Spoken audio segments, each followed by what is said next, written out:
My name is John Burke. I'm aged 76 years. Born in Liverpool, raised in Liverpool. My earliest memories when I go back to about 3, when I was moving house from one address around the corner into a new address, and I was about 3 years of age, and that is about the earliest I can remember. My family when I was younger consisted of brother and sister, Tommy and Kathleen. My dad was a local engine driver for the local dock board. One of the incidents he had was that he was blown up in the war when an ammunition ship took a direct hit and blew him and his engine either through the wall or over the wall, killing his driver. He was the fireman at the time, not a fireman, but the fireman on the engine. Spent nearly 18 months in a burns unit, being scalded. I was probably 2 or 3 months old, because that come after the May, as they call the May Blitz, where I was born in Mill Road, and 2 weeks later, part of it was flattened through the May Blitz bombing. So after that, there was bombing in the Liverpool docks area, and consequently, he was caught up in it. Spent 18 months away from home. Growing up, my family, as I said before, I mentioned before, I had a brother and sister who were twins, Tommy and Kathleen. Tommy, he was classing him as today's as a lovable scallywag. Always into problems, always getting into trouble, always being caught doing something you shouldn't do, always being compared with me, and I was the crafty one. I used to keep out the way. Probably the fondest memory is going on the boat, going to New Brighton. It was like a day out, an adventure, because you were on the boat and you were looking across the water, probably imagining what was on the other side of the horizon, or going through the sandhills in Formby and Ainsdale, which was in another direction of 18 mile away. I'm playing in the sandhills. I'm playing cowboys, or you're playing soldiers, falling down sand dunes, being shot. When I was about 15, I first met my wife Maria. She was the cousin of my school friend Vincent, and that's how I came to be in contact with her. From then, we started socialising once we left school. Nadia was 3 years older than I anyway, so I was a bit more down the line, earning money while she was still at school. And then when she left school, she went into hairdressing. And when we were 21, we got married.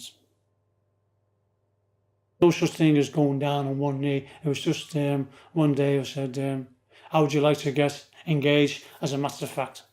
And didn't get an answer. Just carried on reading a book. And so I asked her again later, and I said, did you hear what I said before? She said, yes, I heard what you said. I said yes. I said, didn't hear you. She said yes under my breath. I said, well, thanks very much. Now you're telling me. So basically, it wasn't, down on one knee and slobber chopper. It was just shall we get engaged? And it was yes. And then I think it was 2 years. 2 years later, we set a date and got married. After 1 year being married, we had our first child, son Philip. The first child is always life-changing, because everything changes. You come from being number 1 to number 2, because the prime object is looking after your child, and then you have to adapt and become like a secondary or a supernumerary and work together to take off the pressures of one being in charge of one, or one being total a mother, and you try to become a father and a mother and a provider for everything. And from which that develops on to your second child or even your third child, whatever. But the first one is always life changing. It strengthens you and it gives you an insight and responsibility for life. First one is always spoilt, always put on a pedestal, and the second one comes along and it seems to be a total different world. Recalling my favourite memories with my two sons, Philip and Paul, we used to go camping, only local, probably to Wales. Mainly sometimes we'd live in the back, or we'd sleep in the back of the estate car I had. It was always better than having a tent, at least you were dry. And we'd just basically visit places, interest, go to castles in Wales, we go to holiday camps, try and get as much mileage in as possible. Basically, it was trying to spend time and making time when you had the time, because sometimes you were always working, or sometimes in winter you couldn't do it anyway. So in the summer times you got out as much as you possibly could, even if it was only the local park. We'd go to the local parks and we'd play around and we'd do various things. The first time we'd all got together and had like a communal holiday. Well, one of the aspects, I was carrying my youngest son Paul on my shoulders, and we were running across the field because it started raining, and for some reason I hit a divot in the ground and I could feel him coming over the top of me, and he was going to smash his face right into the soil. So I had to adjust my stride and going down on my knees, and next I heard crack, something in my neck went. He tumbled over, got up, started laughing, and I'm in agony on the floor, trying to say, "Get me up," and they all run away and left me.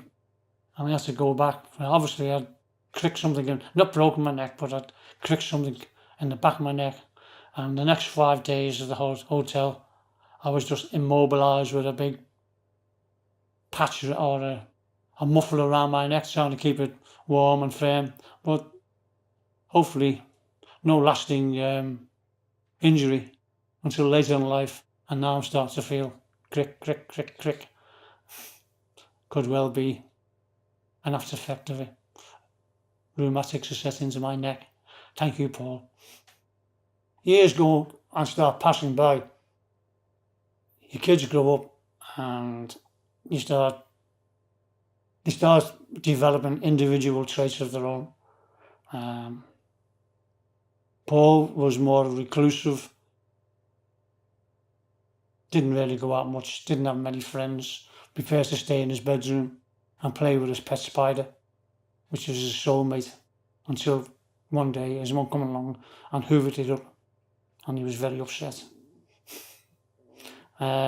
Philip, 3 years older than him, was always out playing with his friends. His main friend was his school friend John Buckley, and it was only later that I found out,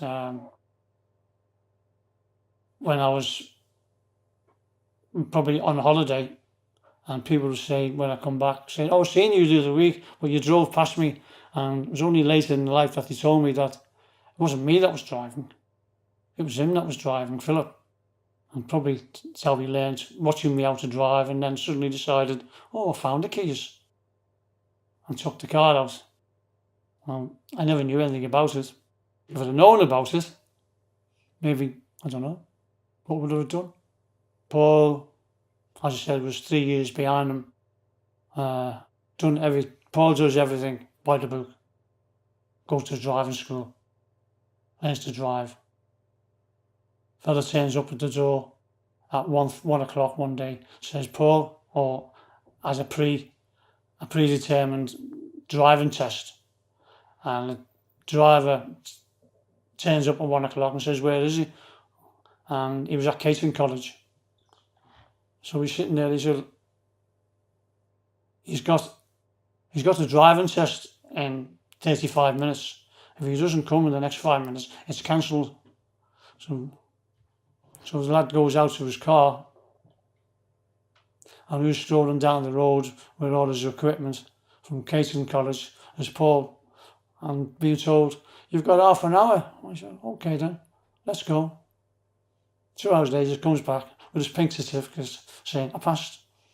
And that's Paul all over. Come day, go day, take it in his stride. Philip works harder, does things more methodically, more hands-on, probably struggles a bit more in the end. When I first found out I was going to be a grandparent for my eldest son Philip, my first reaction was, don't you think it's a bit soon? Don't you think we should get more established first? And like all parents, they want everything to be perfect and everything else, but as in life, it never really happens. Circumstances were different from when I got married. Along comes the first grandchild, and as you said, it's a total different experience, and basically you want to take over, and that's when you got to realise you have to stand back a little bit, because it's not your child, it's a grandchild. He's got a mother, he's got a father. Fortunately, we've never restricted with the first one. It was more of going around the bush, more of a hands-on, you look after him and give us a break. Come to a little bit older, and we started going on holidays, back on holidays, and he used to come along with us probably 2 times a year, every year, a couple of years till he was about probably 4. And at that time, his brother had been born, and he started asking them where his little brother was sometimes on holiday, and that's when you realise he's missing him, or he shouldn't be here on his own anyway. But having a 4-year-old and a 2-year-old on holiday, grandparents, no thank you. It just wasn't going to happen. One of the most memorable times taking a grandson on holiday was when I thought he was kidnapped. Do you remember? We were in around the area of Costa Blanca, a place called Bellamadna, but we were further north this time, and we were at a complex, and we were sitting in the main lounge. His grandmother was talking to other ladies. Jason was on the floor playing with his car, whizzing across the floor. I got bored with the women's conversation, went back to the hotel room, which was little villas within the complex. So it wasn't a multi-story hotel. And about half an hour later, there was a knock at the door, and it's Jason, 3 years of age, found his way back from the main hall, across the field, down the path, picked out the right lodge, knocked at the door and come in. And as far as I knew, he'd just come back. Maybe his grandmother, I thought, maybe was outside talking. But then half an hour later, she comes bursting through the door, shouting, he's gone missing, the gypsies have taken him, there's all search parties out looking for him. And lo and behold, the little swine is sitting on the bed saying, hiya grandma, I've been waiting for you to come back. And because she just burst out in tears, didn't she? Started crying. And I got to blame them for leaving him alone. I had nothing to do with it. After Jason and Lee came along, and we tried to incorporate, both of them then into taking them out and going to places, showing them on the boats or showing them museums when they were kids, trying to get interest in them. And then comes along your first granddaughter, and not being used to granddaughters, it's a bit daunting, because you can't treat her as a boy, although now her nickname is Eric, and she is a boy. It's a tomboy. But then little girls are princesses. You want them in frilly little dresses, doing things like the little girls are supposed to do. But see, Evie was always, I don't know, maybe picked the wrong one up in the hospital sometime, and somebody swapped her. But you wouldn't change it for the world. I mean, she's her own person. She's now 11, going on 22 in the head. Frankie is her younger brother, who's 3 years older than him. The thing with Frankie is that he's basically a throwback from my colouring, because when I was younger I had vivid gingery hair. Frankie has now got the red hair trait, but it also runs in his mother's family as well, so there was a strong possibility that somebody would come out with a nice big red head. I've had a very enjoyable life, a marriage of 52 years. I've got 4 grandkids. One particular one, the eldest one, a bit of a pain sometimes because it gets on your nerves. Thinks he knows everything. Never mind. He knows what I'm talking about. But it wouldn't change him. He's a bit like his father. He's wants to do things his own way. Doesn't matter if it's wrong, he'll still have a go and try and change it, because he thinks it's got to be changed and it can be changed.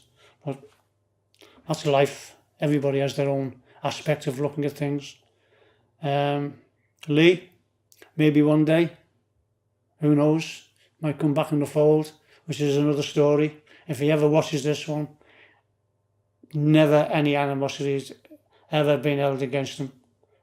If he ever come back to the family fold, he just, despite what people feel or say, he'd just walk in and sit down and as if nothing had happened, basically, as far as I was concerned. And then we have Evie and Frankie. Evie, I think, has got the potential of going on to do great things. She's very alert, she's very quick, she's very inquisitive, and she'll want to do things. Maybe it's the traits of either Jason or not so much her father. The father's a more or less run-of-the-mill. It might be part of her mother. It might be some of Philip's trait coming out. She wants to do things, and she wants to do them by herself. She doesn't like people showing her so much. She'll sit and she'll watch, and then she'll either copy it or she'll do her own version. Frankie, it's just like his dad. Come day, go day. He's now, if you ever listen to this, he's now into Lego. He's a Lego freak. Wants everything to be in Lego so that he can build it up. He likes building little things up himself. A lot of things have happened in the last 12 months. I've got to the age of where I'm now coming up to 77 years of age in a couple of months. For some unfortunate reason, I've developed an illness which is asbestos related on the lungs. I've had chemotherapy treatment for it, and I'm plodding along in a fashion. I've had better days. I've only had bad days when I've on treatment. Other than that, I've more or less carried on life as normal, because you can't dwell. Doesn't matter how serious the illness is, you can't dwell on what you've got. You don't look forward 10 years, 5 years. You look forward to the next day, the next week, and you get through life that way.